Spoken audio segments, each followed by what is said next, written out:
Hello students, चलो आज हम डिस्कस करने वाले हैं नए चैप्टर के फॉर्मूले। ठीक है, कौन सा आज चैप्टर है हमारा? Force and laws of motion. ठीक है, कौन सा चैप्टर है? Force and laws of motion. तो उस चैप्टर के क्या करने वाले हैं, वन बाय वन कुछ फॉर्मूले, इंपॉर्टेंट फॉर्मूले क्या डिस्कस करने वाले हैं। ओके, चलो सबसे पहले हमने देखा था रिजल्टेंट फोर्स। बराबर है, क्या है रिजल्टेंट फोर्स? किस तरह से रिजल्टेंट फोर्स निकाला जाता है स्टूडेंट्स? तो पहला हमारा फॉर्मूला बन जाएगा किसका? रिजल्टेंट फोर्स का। रिजल्टेंट फोर्स किस तरह से निकाला जाता है स्टूडेंट्स? जो हमारा F होगा, बराबर है, F1 प्लस F2 क्या होता है? F1 प्लस F2, लेकिन कैस सेम डायरेक्शन में। बराबर है, कब? सेम डायरेक्शन में। ओके, तो ये कब सेम डायरेक्शन में लगेंगे? अगर ये अपोजिट डायरेक्शन में है तो F1 माइनस F2, ये कब अपोजिट डायरेक्शन में आप लोगों के फोर्स लग रहे हो। बराबर है, तब हम क्या कहेंगे कि यहाँ पे जो रिजल्टेंट फोर्स आएगा वो कितना आने वाला है? F1 माइनस F2 आने वाला है, राइट। उसके बाद हम आगे चले गए और हमने देखे थे तीन लॉज। बराबर है, उसमें से जो सबसे इंपॉर्टेंट था सेकंड लॉ, न्यूटन का सेकंड लॉ, जिसका हमने फॉर्मूला देखा था स्टूडेंट्स। जो फॉर्मूला है हमारा F equal to m a. क्या है? F equal to m a. बराबर है, इसी को अगर मैं लिखना चाहूं तो थर्ड फॉर्मूला किस तरह से बना सकता हूं? बहुत बार एक्सेलरेशन पूछा जाता है। एक्सेलरेशन इस तरह से लिखना है आप लोगों को, F बाय एम। क्या लिखना है? F by m. तो अगर एक्सेलरेशन पूछा जाए तो F अपॉन एम लिख देना है। अगेन इसी फॉर्मूले को मैं इस तरह से लिख सकता हूं स्टूडेंट्स। अगर आप लोगों को वेलोसिटी गिवन है, एक्सेलरेशन गिवन नहीं है, तो आप किस तरह से लिखोगे?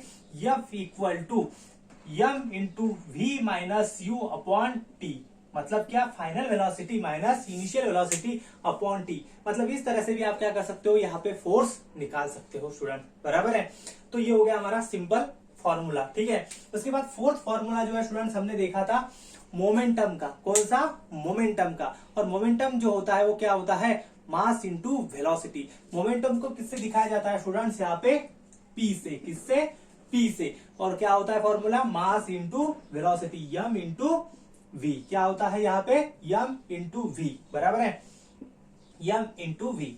इसका यूनिट भी ध्यान में रखना है, किसका? मोमेंटम का, ऑलवेज। ठीक है, थोड़ा सा डिफरेंट है इसीलिए मैं यहाँ पे बता रहा हूँ। ठीक है, मोमेंटम का यूनिट होता है स्टूडेंट्स केजी इंटू मीटर पर सेकंड। ठीक है, अगेन न्यूमेरिकल्स में हमें ऐसा पूछा जाता है स्टूडेंट्स कि चेंज इन मोमेंटम निकालना है। तो चेंज इन मोमेंटम निकालना है, मतलब कैसे निकालोगे स्टूडेंट? कुछ नहीं, हमारा ये जो फॉर्मूला है उसी को हम क्या करेंगे, यहाँ पे लगाएंगे। चेंज इन मोमेंटम अगर पूछा जाए, चेंज इन मोमेंटम, तो क्या? Final momentum minus initial momentum. मतलब क्या हो जाएगा स्टूडेंट्स आप लोगों का? यहाँ पे m v minus m u. क्या हो जाएगा? M v minus m u. बराबर है, उसके बाद हमने आगे चले गए थे और देखा था कौन सा लॉ स्टूडेंट्स? एक नया लॉ। बराबर है, कंजर्वेशन ऑफ मोमेंटम का लॉ। बराबर है, जिसमें क्या बोला जाता है कि आप लोगों का, सॉरी थर्ड लॉ तो भूल ही गए। थर्ड लॉ भी हमने देखा था न्यूटन साहब का, जिसमें क्या होता है, बोला जाता है कि every action and equal and opposite reaction. F A minus, sorry F A equal to minus F B. बराबर है, उसके बाद जो है 7 नंबर का जो फॉर्मूला हमने लगाया था, यहाँ पे लिख रहे हैं 7 नंबर का जो फॉर्मूला था स्टूडेंट्स, वो क्या था? कंजर्वेशन ऑफ मोमेंटम का। बराबर है, मतलब total momentum before collision equal to total momentum after collision. बराबर है, इसमें हमने फॉर्मूला देखा था 2। बराबर है, m1u1 plus m2u2 equal to क्या स्टूडेंट्स? m1v1 plus m2v2। बराबर है, u क्या है? इनिशियल वेलोसिटी, v क्या है? Final velocity. बराबर है, तो ये क्या है? हमारा कंजर्वेशन ऑफ मोमेंटम का लॉ है। और इसी के लिए हमने एक और फॉर्मूला यूज किया था, अगर दो ही पार्टिकल है तो m1v1 इक्वल्स टू m2v2। बराबर है, मतलब गन के जो प्रॉब्लम्स थे वो हमने इस फॉर्मूले से भी क्या किए थे स्टूडेंट, यहाँ पे सॉल्व किए थे। ठीक है, तो इस चैप्टर में इतने 80 फॉर्मूलेज है, आप लोगों को क्या करना है, यहाँ से अच्छे से लर्न कर लेना है। ठीक है, थैंक यू स्टूडेंट्स।